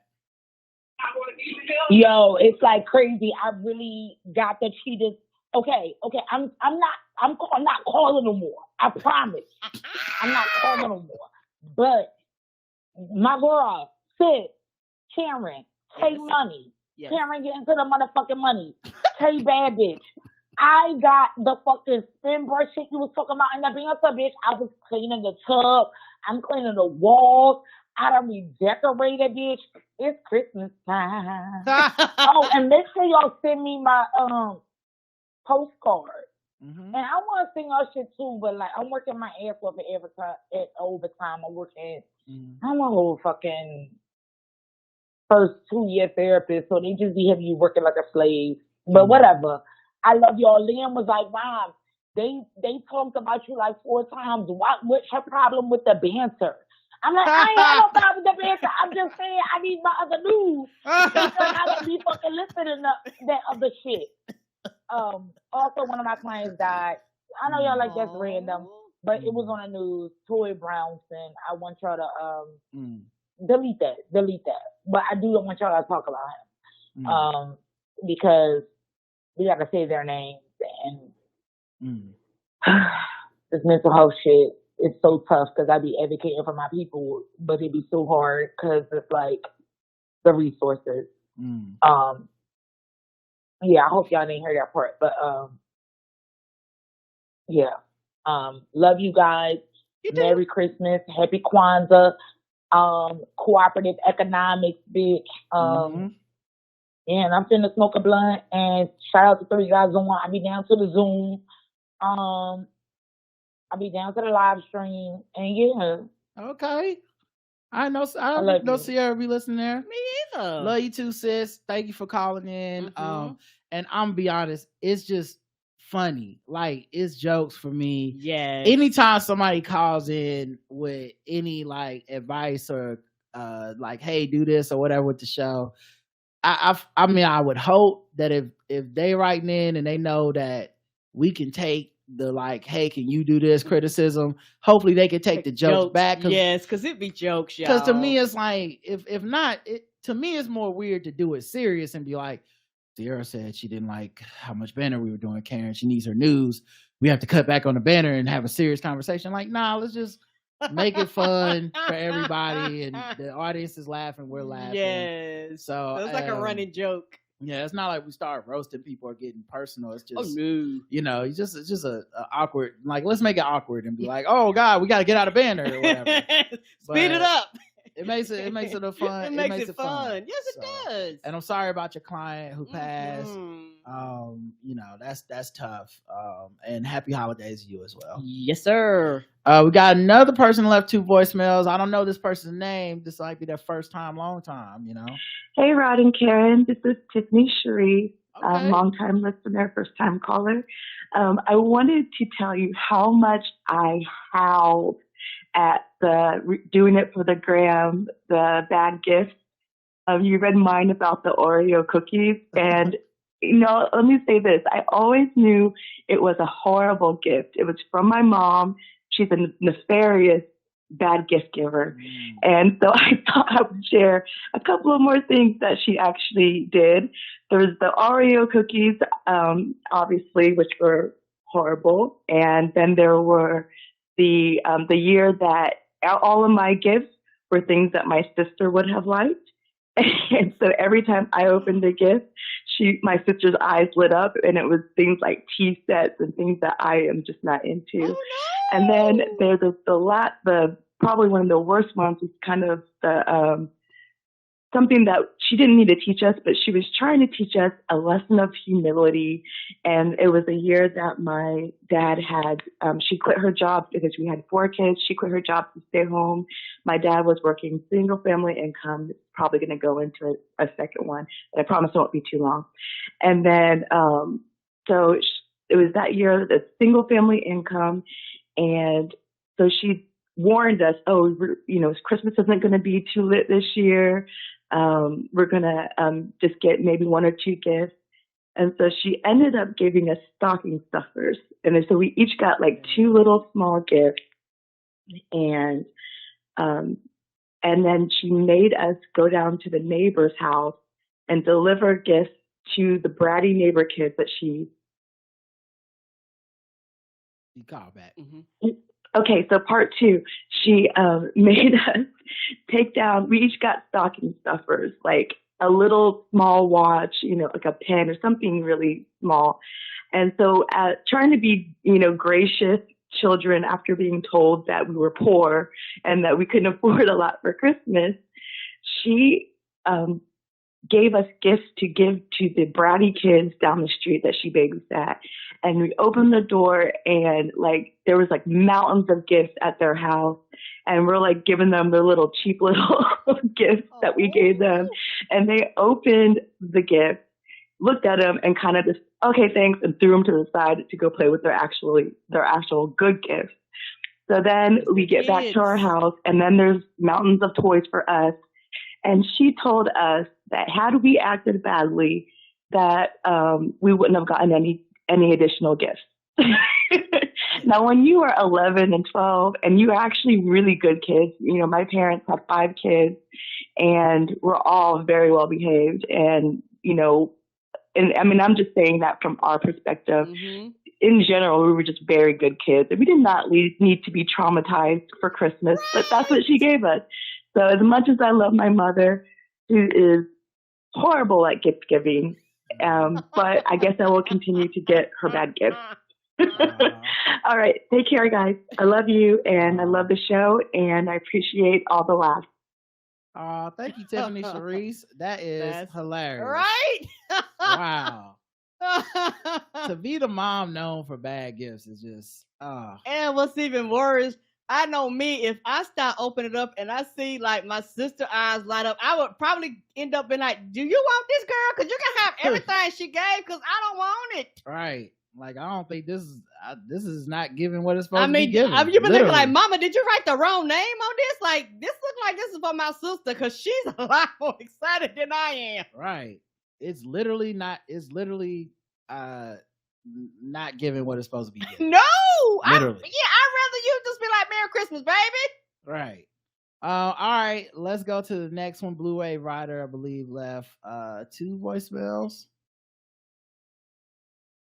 Oh, wait, did we play this? Oh, no, okay, yeah. Roddy Carey, I'm back in your voicemail again. This is Walt Thomas, the Blue Wave Rider. I'm amazed at all these 10-year listeners calling up or sending emails and stuff to let you know that they've been listening for 10 years. Well, you can count me in that group, too. I'm a 10-year listener to your show, and I discovered you about the same time I discovered Twib. Wow. So Twib is gone. May it rest in peace. Pour one out for Twib. But a couple things I just wanted to comment on. The first one had to do with being lonely. You spent a lot of time talking about being lonely. Well, there's 3 cures for loneliness, and you have to do all 3. Listen to TBGWT, get you some Arby's, and you'll always have bullet balls. The second thing I wanted to say was I'm all for that 616 day celebration that you're going to have. If you decide to make up some merch, I might stand me a t-shirt, maybe a cap. Okay. That's all I got for right now. So you have a good one. Yo, that's a great idea. We should do merch. All right, thank you. And don't take his advice on the Arby's and the bullet ball. Okay. I thought he was gonna say, listen to the Blackout Tips, get in the chat and live, this nigga said Arby's. Evie and Miss Barnes was like, I agree. Yeah, right. I guess you won't be alone. You always have Evie and Miss Barnes. You will not be alone, baby. He did call back. Jardians is really swell. The little pill with the great big story to tell. Ralph, Caitlin, it's your boy, the Blue Wave Rider. I heard you talking about Big Pharma and them ratchet commercials they have for drugs. So I was racking my brain to find a little ditty that I enjoyed listening to Mm-hmm. that made everybody feel good about themselves. And Jardiance is the A1C drug Okay. that lowers your A1C, your sugar.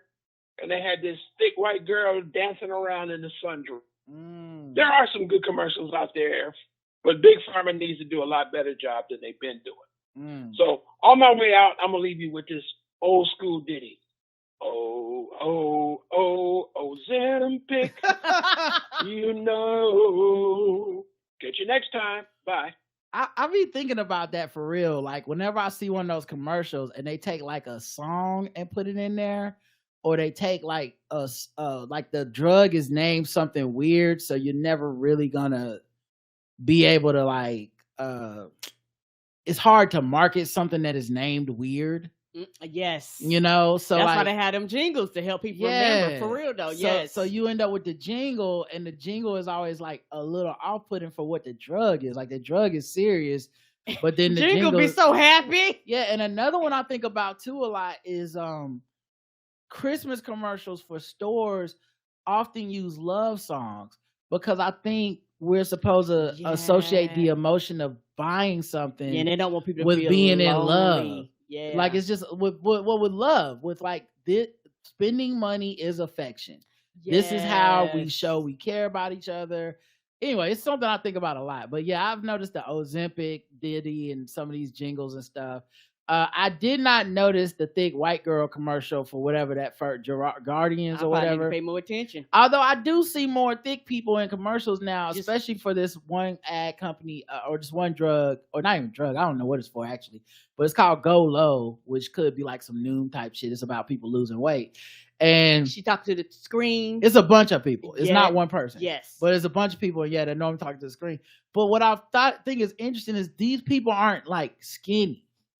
They're like normal to thick. Yeah, they look normal size. And they're just like, I used to be much bigger, but I'm now, since I do Go Low, I do this. Like I wear a 2X. Like I don't like they like it's not the extreme like, you know, whatever. So I don't know. I always find that stuff interesting, but I didn't realize that, you know, what kind of commercials you was talking about. You know, I think we know what you into. Yeah. Hog, P-A-W-G. Fat ass white girls. Yes, it is also one of those things where they got to make them shit sound like O'Reilly commercials. O'Reilly's. For people to be like, oh, what is that drug again? Oh, that's what it is. Yeah, and I like it's just interesting that they have to have the jingle because I mean the names are hard to. Wegovy is a hard thing to remember, but if I saw enough, like, you know, it's also why a lot of drug commercials, if you watch them, they just repeat the drug name a lot. Yes. So it'll be like a bunch of different types of people from all kinds of backgrounds, and they just keep going.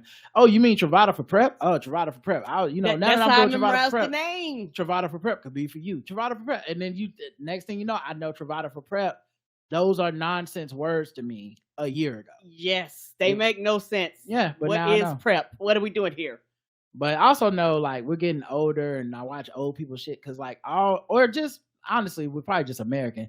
I bet if I go to another country, it's not like this. But in America, every ad is like diabetes, get weight loss, depression, getting your dick hard, anxiety.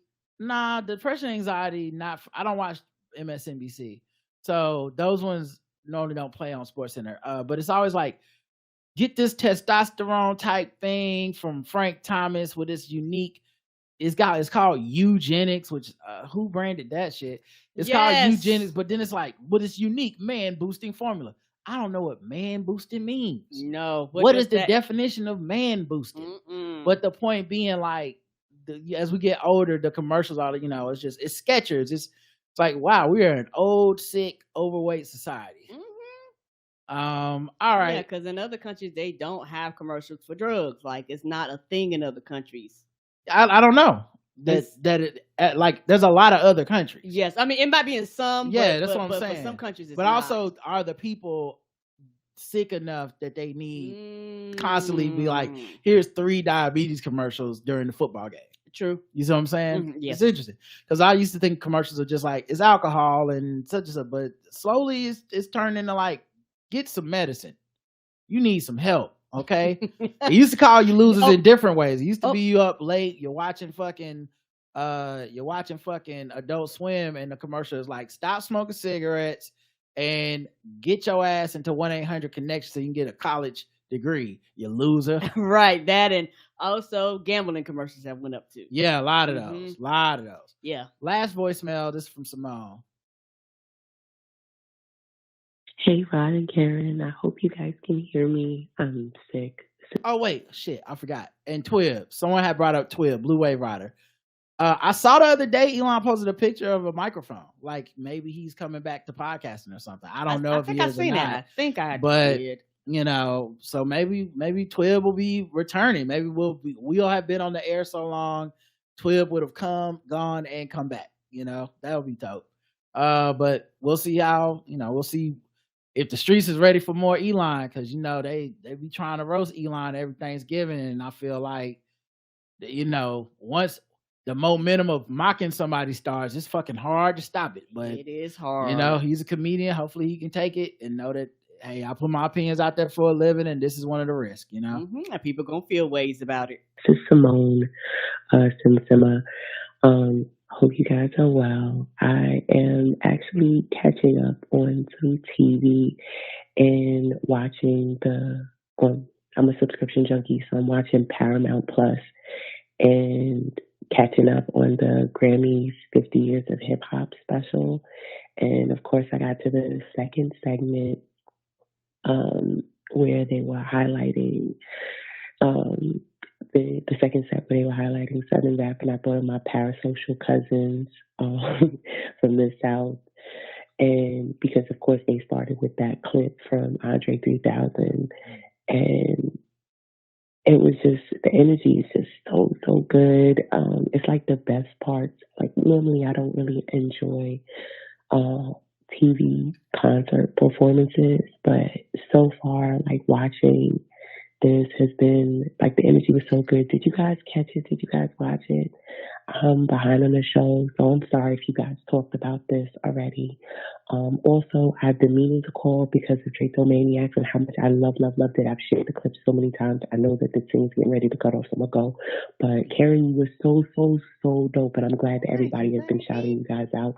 And Rod, I'm so happy that you got to participate in it, because I don't know that I would have added any more content to my podcast, but it was so good. I actually started re-listening to the entire season. Love you guys. Again, I hope you can hear this because it's early and my voice sounds like crap, and I'm also sick. All right, love you guys. Bye. Thank you for listening, and I'm glad you enjoyed it, and I'm glad to be part of it. Yeah, get well soon. And I forgot the other thing you said, but we haven't seen it. Or at least I haven't seen the hip hop thing yet. Not yet. But I do have Paramount Plus. I do plan on watching it, and I expect it and hope that it will be good. I've heard good things about it, so nothing but positive stuff for me. And I do get there's misgivings about it within the hip hop community about how those venues have not recognized us in the past, so people feel a way about them finally choosing to recognize us now. But I say you get your flowers when you get them, and you take them when you get them. And if people still have a grudge about it, that's fine. That's valid too. They do not owe the Grammys like some sort of deference that they finally got around to celebrating us. Right. So, all right, we got plenty of emails. Let's get to these. But let me play some music first so that we can put some commercials here.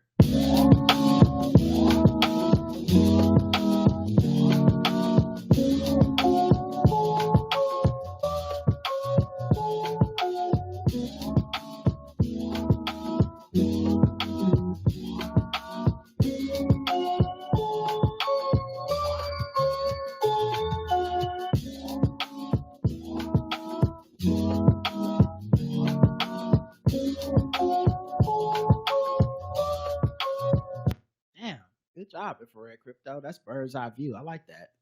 All right, so we got one from Tim who writes in. Greetings, fam. This is Tim, aka Black Gaytheist Pilot. Okay, listen. We black guy tip, you black Gaytheist Pilot. We covering all the bases up in here. We love it. It's been a minute since I've written in, but I've definitely still been listening. First off, I'm a few weeks behind. Thanks, but thank you for finishing up the Walking Dead recaps.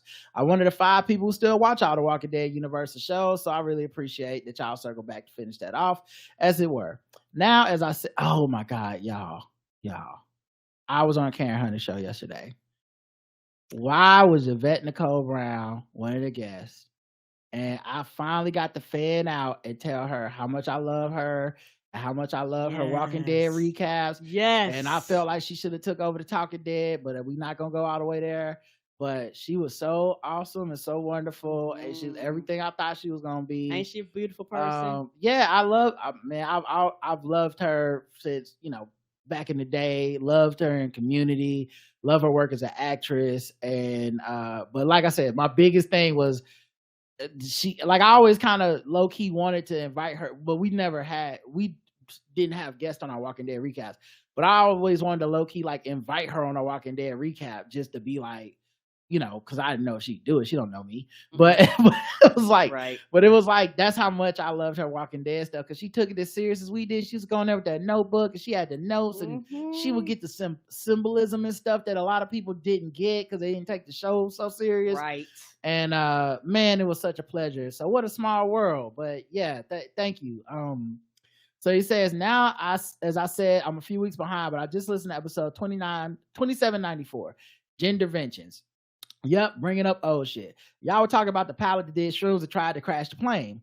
Someone may have already written in, but just in case not, y'all had asked how he had access to the cockpit, and I can answer that. Many airline pilots don't live in the city that they fly out of, so most likely this guy was commuting either to work or back home. If there's an open seat in the passenger area, then a commuting pilot just gets a free ticket in the back. If there are no open seats, then depending on the airline, the model of the aircraft, a commuting pilot can sit with what's called jump, which is an extra seat in the cockpit. They aren't flying the plane or at the controls. They're literally just hitching a ride.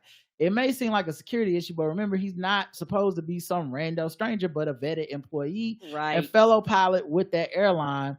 So it's no surprise the pilots weren't expecting him to reach up and snatch the throttles to cut off. Right. Anyway, sorry to rehash old news, but I figured this was finally an area I had some expertise in. LOL, take care. Here's another thing.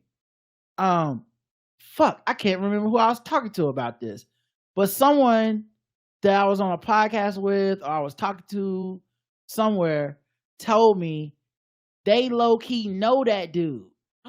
Like, they not cool with him, but they not best friends, but they're a pilot, and I forget who told me this. Like, they've interacted with him before. They're friends with a pilot that knows him or something, but like they know, like, what a small fucking world. Ain't the world tiny? And then I just made a joke about like how crazy it is to think of and I know it's my sick fucking dark humor brain. I know it is. It's probably not even funny to anyone else, really.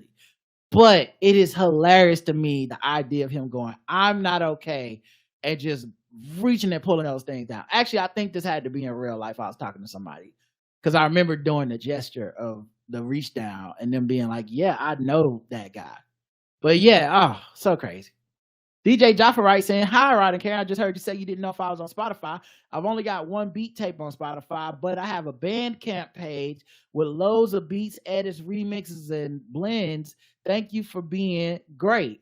And it's DJ Jaffa, Jaffa, DJ J, all one word, .bandcamp.com. Y'all go check him out. He's a DJ. He's always spinning on, if you go on his Instagram. He's always spinning. And a lot of times he's repping for the Blackout Tips when he's spinning. Like, he'll be rocking one of our t-shirts and, rocking the party too. So yeah, make sure y'all check out DJ Jaffa. Mike writes in, Weatherspoons is a national phenomenon here. The cheapest food and beer, the stickiest carpets. I often go there for a cheap breakfast. Many of the other customers are drinking beers at 9 a.m. Damn. I'm an elderly man. They're like West Coast on Sunday football. Because, on here, it's like 1 p.m., 12:31 over there, 10 a.m., and they be lit over there. I'm an elderly man. I don't use apps or drinking games. Cheers, Mike. And he sent us a picture of Coronation Hall, or a place, I guess, where they play the game. Oh, It sounds dope. We just had never heard of it. Never heard Shalonda of it. writes in, smoked paprika. Forget regular paprika. Buy the smoked paprika. That's all. Thank you for the short message, and I did, and I'll report back. Mm-hmm. I'll report back. You guys better be right. God, And I've heard. God help you. And I've heard people talk about smoked paprika before. I feel like I've had it before. I just don't. It didn't make a big difference to me. Just make But it. I guess we'll red. find out. Maybe I'll make some eggs after this. Okay. Crystal says, McDonald's. Hello, Tipper. So my 9-year-old daughter does a lot of activities, dance, cheer, etc. So we practically live in the car. And the only thing that makes these drives bearable is listening to your show. So she used to be in her own world on her tablet playing games. Funny enough, we pull up to McDonald's and they ask if I'm using the mobile app. I'm frantically trying to find my drive-through rewards code. Then suddenly the attitude, trying to I guess this kind of shit voice that's like, what's your order? After ordering, my daughter said, Rod and Karen were right. They do have separate voices. Mm-hmm. The AI don't have the attitude. They make it sound like the white girl from TikTok. I know, right? Welcome to McDonald's. How would you like to take your order? That's how it sound for real. Yeah. I like when black people use the white girl voice for a black caption.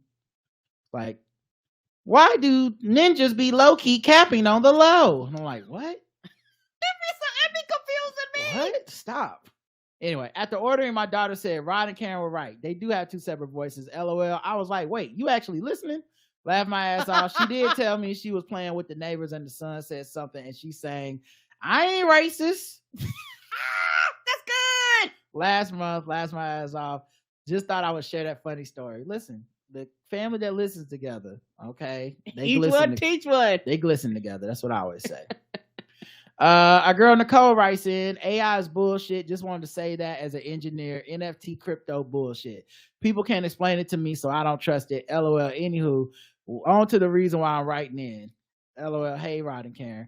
Yeah, man, I'm just glad some other people say it because I feel like I'm not a conspiracy person, really. And I kind of low key hate conspiracy because they make me feel like my friends that are smart that I love and listen to and respect. Then they have some harebrained ass conspiracy that they seem to really believe that is easily debunked. And I have to be like, is this person a fucking idiot? So I'm not really a fan because of that. But I'm just like everyone else. I'm human. I have my moments of like, I don't know, feel like a conspiracy, you know? Yeah. And AI feels like a conspiracy. It feels like a grift, not a conspiracy. It feels like a grift. Right now, until they can get the technology up to the point that they can do these things. For as of right now, yes, it's a big ass. Especially the way that, like, someone wrote in and said automation is getting labeled AI as well. And I'm like, right. It's not an AI McDonald's. It's fucking automated. It's different. DNA results. I work in cybersecurity, and at conferences they bring up why people should stay away from DNA test kits. The reason you shouldn't do 23andMe and any of these other DNA kits is because they can be used against you. For example, insurance companies and employers want your DNA information. From your DNA, they can see if you have a genetic predisposition to certain diseases. So if you have a gene that makes you more likely to develop Alzheimer's, that will be more expensive for insurance companies. Since it is in your DNA, showed you have a higher likelihood for Alzheimer's. Oh, wait, I said, yeah, that is a pre-existing condition, and they can deny you or charge you higher rates. Law enforcement also wants your DNA too. 23andMe is required by law to comply with valid court orders, subpoena, and search warrants for genetic or personal information. Lastly, the folks at the Pentagon have said, y'all need to stop doing these consumer DNA kits. Yeah, that's fine. I've never done one, but once again, I just want to say the reasoning of don't do it because somebody might DNA will be linked to a crime is kind of a non-starter to me just because of the types of crimes we're talking about. If this was like they were taking DNA on car robberies or some like car break-ins, I'd be like, yeah, don't do that. But so far it seems to be like sexual assault, and I'm not more than anything trying else, to protect the sexual assaulters that may share my DNA. Like, nigga, you the Southside rapist, go to jail. I'm sorry. What the fuck? Why am I in it? You know? But I did a 23andMe kit about 4 years ago. After all that, my grandpa used to tell us his daddy was... I didn't know. It was 4 years ago. My grandpa used to tell us his daddy was part Choctaw Indian. I I wanted to see if he was making that up. Niggas love to claim they got some Indian in them because they got a curly hair pattern. They do. I did find a bunch of white Southern people I shared DNA with. Wonder how. I'm assuming they are descendants of the folks who owned my family at one time. So now I'm not reaching out to see how we share DNA. I already have an idea. Yeah. I've seen a few of those specials on TV. I'm sorry. It's not funny because it's really serious. But whatever they have, like the black person that goes to meet the white people, and I'm like, why? You American. You know what happened. Like the best case scenario is someone's like, yeah, granddaddy was cheating on mama. Like it's never like, it's not good. Anyway. But some young girl found me on there. She was born in the late 90s. She said her mother was a Hispanic prostitute, and she was told her dad was black and one of her mama's regulars. Per our DNA, we're second cousins, so I'm assuming one of our cousins was cheating on their wives during that time. I've asked my aunt, and she kept that baby. Good for her. And I've asked my aunts which one they suspect. I was told, don't be asking questions like that. Don't bring that up anymore. That means them. Are you trying to ruin somebody's family? Just let it be. That girl needs to move on. And this is another reason DNA kits should not be done. Some of y'all past states are looking for you. LOL. Have a Merry Christmas, a Happy New Year. That is funny.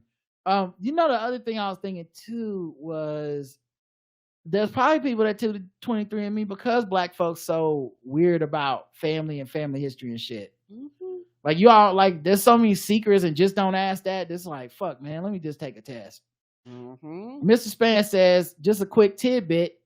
In regards to the story about Oprah and her weight journey, where in the story they referenced to drugs like Ozempic as a weight loss drug, Rod, of course, had it right that it was never marketed as a weight loss drug, but weight loss is kind of a side effect of taking these medications. It just made me think about how they stumbled upon Viagra. Yes. They were searching for a cure to make pattern baldness, and I guess a cure to pattern baldness and male pattern baldness. Okay. And the dudes taking the trial realized they were pitching tents trying to get their hairline back. Makes you wonder how many of the drugs we take now were meant to treat one thing, and now we're taking them something else entirely, and some we never know what to do without them. Oh, I'm sure of it. Mm-hmm. And that's always why and there's stuff that happens in labs and trials and just accidents. That's why a lot of drugs will be like, do not take it pregnant and shit like that. And you're like, why would a pregnant woman take Viagra? It's like, because they found out some shit. Yes. I don't know what. Somebody fucked with something and they was like, whoop. Can't do that. Baby came out raging hard on. Gotta stop. Kind of makes you think of who was the first nigga to put two and two together that ate this mushroom. You be tripping balls. Eat this mushroom. You'll be tripping balls for a couple of days. And then who was the nigga that said, yes, that's a fucking excellent idea.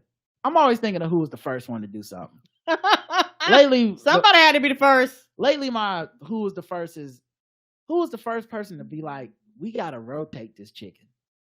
Cause that motherfucker's a genius. Ain't they though? The one, cause you know, everybody used to cook the chicken over the fire or whatever, but the dude that like took the time, set up the sticks, put the stick through the chicken, you know, probably seasoned it up. He probably knew how to season it then. And he started spinning that shit. And they like, look at this nigga spinning the chicken. Boy, if you don't, we just ready to eat some chicken. My chicken was done in 10 minutes. And he like, nah, just spin it for an hour. I know. Low and low. You know, they was like, this nigga heat ain't even high. Right. And then the first time they tried some of that motherfucking rotisserie. They bit into that bitch. They was like, ooh, child. Who put the rotation on this shit? Not the rotation. Yeah, see, that's the see, that's probably how you got rotisserie, see? That's what I'm saying. That's what it means. Rotisserie, rotating. Oh. Yeah. It's just like you got to rotate this shit. I did not know, y'all. So Simone writes in, did want to leave a second voicemail. Hey, Rod and Karen. Hope my voicemail didn't sound too crazy. I'm taking everything to get rid of this cold and flu. Thankfully, I'm negative for COVID because once was enough. Back to the Grammys Hip Hop 50. I realized that in order to enjoy nostalgia, I had to go back to just enjoying the product and not think as much about the artist when I can. Right. Sometimes being on social media, you can forget about the fun and enjoyment of music because it's all made by people, and so many times we learn so much about them. It's disappointing or worse. I know y'all get it and hope you had a good time if you watched it. I struggled to choose a favorite part, but the Native Tongues of Fresh Prince and Jazzy Jeff were mine. I'm going back to the meds and to catch up on the blackout test. Hopefully I'll hear this feedback show before next week. Love y'all. Thank you. And I hope you feel better. Me too. And look, it's just the way I'm made. This is not me coming down and trying to change anyone's mind. this is not a agree or disagree thing. I'm just telling you how I'm made. It's a little bit different from most people. I can enjoy things from horrible people without feeling like I'm co-signing that person. Me too. Maybe it's just the era I was raised in. I don't know. Or maybe it's just it might just be that I've always been a little bit more empathetic and conscientious than most of my peers. So I've always been aware of this conundrum in a way that a lot of people seem to have just come to this awareness since the internet, really, of like, but what if Puff Daddy's a bad person? What if Kanye is not a good person and I enjoy his music? When I was younger, I thought the things they were saying were bad. Like, just because they were popular and stuff, I never thought I would live my life like this, or this makes it okay because it rhymes, or because I think this guy is cool. It was always like, yeah, he sells drugs on this album, but I don't actually think that shit is cool. I wouldn't hang out with people that, did the violence that was on some of these gang albums and shit. But yeah, rap, it sounds cool. But no, I don't want to be like that. So agreed. And I didn't see them as heroes and stuff. And same thing with sports figures, musicians. Sometimes it's a weird line because I find myself being less curious about art than I probably should be compared to how much art I like. But I almost never watch documentaries about musicians and artists and how they make stuff. I know people that are obsessed with that. Bomani watches all that stuff. He knows all that stuff, encyclopedic knowledge of just tidbits about stuff. And I'm just like, was the album slapping to me or not? And my whole life, I'm not saying it's a good thing. My whole life, I've just been like that. I don't know. I don't even know why. If I think somebody, it's almost as if to a certain extent, I don't want to get attached to them. Like, I don't need to think you're a good guy, a hero, or whatever, because when it inevitably does turn out that you're just a person and you're fallible like everybody else, I'm like, yep, that checks out. And, Dark Twisted Fantasy still an amazing album. Still a banger. But, and I'm not celebrating it either. Like, I'm not like, oh, I listen. Like, it's just, it's whatever. He made a good album. The rest of it really ain't got shit to do with me. That's how I feel. But yeah, John writes in, good morning, Rod and Karen. Comedians trying to come up with jokes about beating women has the same energy as Elon Musk tweeting all these ticking bomb hypothetical scenarios to justify having his AI write the N-word. I didn't even know he was doing that, but it checks. It makes sense. Rod, how did you get Reddit to show you your year-end review? They just sent me an email. I don't know if I signed up for it or if it's in my notifications where it's like, send me an email, but they literally just sent me an email. I clicked on it and it was like, you like snakes. You like, what is this snake? I want to see mine because like you, I mainly use it for porn and kink discussions. Don't sleep on Jigglefuck. You're what? I'll sing Jigglefuck. Come on, bro. Come on. You're not talking to amateur hour here. Cheers and stay safe. Yeah. Now, also the thing is, I don't really participate in discussions on Reddit. Anything that when I say looking at butts and stuff, I mean looking. I don't mean like interacting. Like, here's your up arrow. I always show a little appreciation, but like I'm never like Janet Jackman was my favorite too. You know what else was gonna happen? Like and I see those people making comments. I'm not knocking them. This isn't me joking about them being weird, but it's just literally like, I that's not what I came for. So I wonder if you're participating in kink discussions, as you said. I wonder if it would show up in yours in a way it won't show up in mine. Because that's a possibility. I'm just liking these not safe for work things and moving on. Yeah. But the stuff that I did discuss, like the Hornets, I love a few jokes and what snake is this every once in a while. When did you actually participate? Those were the ones that showed me, but I think it's only because those were safe for work. Okay. So I don't think it's, but anyway, I don't know how to get it. I would Google it. I'm sure there's some way. Our boy, Ahmad, aka Infrared Crypto, wrote in just to tell us, I want to thank you for playing my music before the regular news segment and jamming to it. Hearing the tracks played on one of my favorite podcasts truly makes my day. Hey man, I'm glad we can make your day, and you make our days listening to your beats. Additionally, I'm sending another batch of beats for the segment. Hopefully these sounds are just as solid as the other tracks we've heard so far. Well, we're 2 for 2 right now, player. Okay, I already played 2 of them today. So yeah, and we'll continue to intersperse them throughout the week and wrap them in with our other tracks that people send in. We love that, man. Crystal says, lastly, Walmart self-checkout. Hello, Rod and Karen. This is my second email this week. Guess I'm on a roll. I was re-listening to the Who News episode where you all are discussing about self-checkout. So yesterday while at Walmart, I was purchasing some things, and while the cashier was helping me, I guess the supervisor came over and wanted her to sign some paperwork. While they were having a discussion right next to the customer, I have no idea. But the gist of the conversation, I guess, was that it was a write-up for the cashier, but the manager was trying to make it sound like it was just a formality because it was a training issue. Apparently, I guess at the self-checkout, somebody's card didn't go through and they must have left, and they were blaming the cashier for it. She, of course, refused to sign the paperwork. Yeah, goddamn right. She sounded pretty young and had a heavy accent, so I'm not sure if they just thought she would sign it, given that she was possibly an immigrant and young at that. But I wanted to tell her I would not have signed that either. That isn't your fault. And that's what she kept telling the lady, as I said, as I'm not signing this. This wasn't my fault. And so the lady initially tried to make it seem like it was no big deal, that it was just a formality. And then she had to go, oh, well, if you don't want to sign it, then I guess you can speak with the manager. But she seemed kind of disappointed. So I think they thought they were going to get over on her to make her take the fall for it. And I felt really bad for her. Correct. But I wanted to kind of give her a high five for standing up for herself, because if you having to manage upwards of 6 to 8 checkouts like the one at the local Walmart,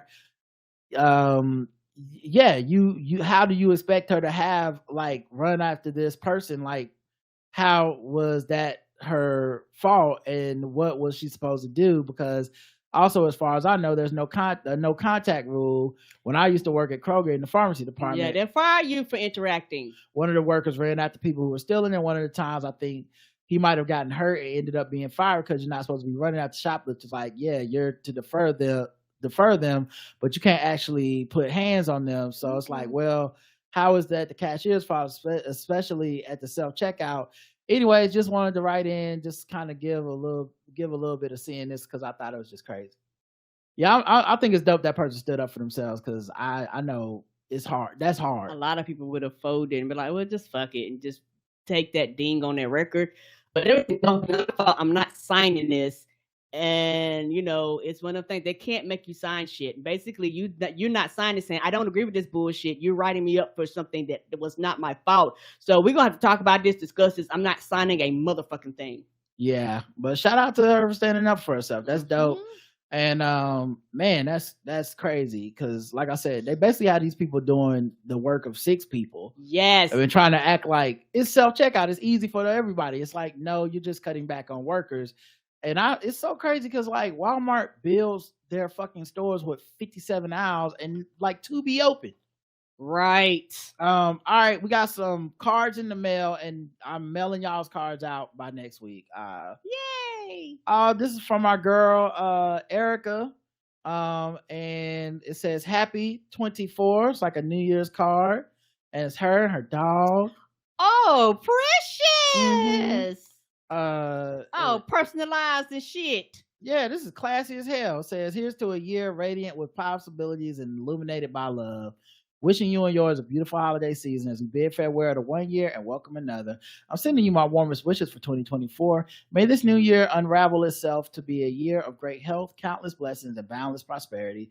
Cheers to a fresh start and the brighter days ahead. With love, Erica. Thank you, Erica. Oh, yeah, I got some more cards to hold on like y'all grandma.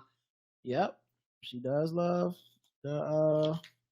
she does love being old. Appy, you're right. Appy was absolutely right. I got every card that was ever sent to us. This is from Akua and Shane and Tink. It says happy holiday, and it's got some glitter on it. I don't know if I can see the glittery thing. And they outside. Precious. They got one of them tables that got the fire in it. Okay, y'all living life. Y'all living life out here. And on the back, it says, happy holidays. Sending you all our love this holiday season and wishing you much joy in the new year. Cheers, the Smiths. And on the back, it's got a cat. It's in a box, because cats love boxes. I don't even know why people buy stuff to put cats in. Yeah, just get a box. Get an Amazon box, lay it down, cat house. Yes, a cat have a fucking field day. Yeah. Oh, look at the sticker on this one on the back. This is from Victoria. Oh, The sticker is a little black woman in a dress. Child, y'all be finding that ebony section or mahogany section as they call it.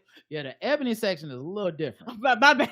That's the wrong section. Wrong That's section. the Reddit I be on. Yeah, I meant mahogany. My bad. That's their word for black. And it's on the front. It's all gold. It says "Happy Holidays." So shiny and reflective. You can actually see it in the camera. Dear Rod and Karen.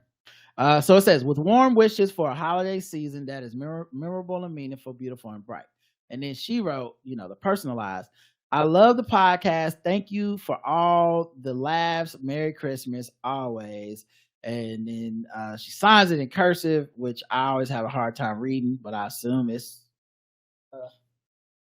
what was on the envelope, which is Victoria.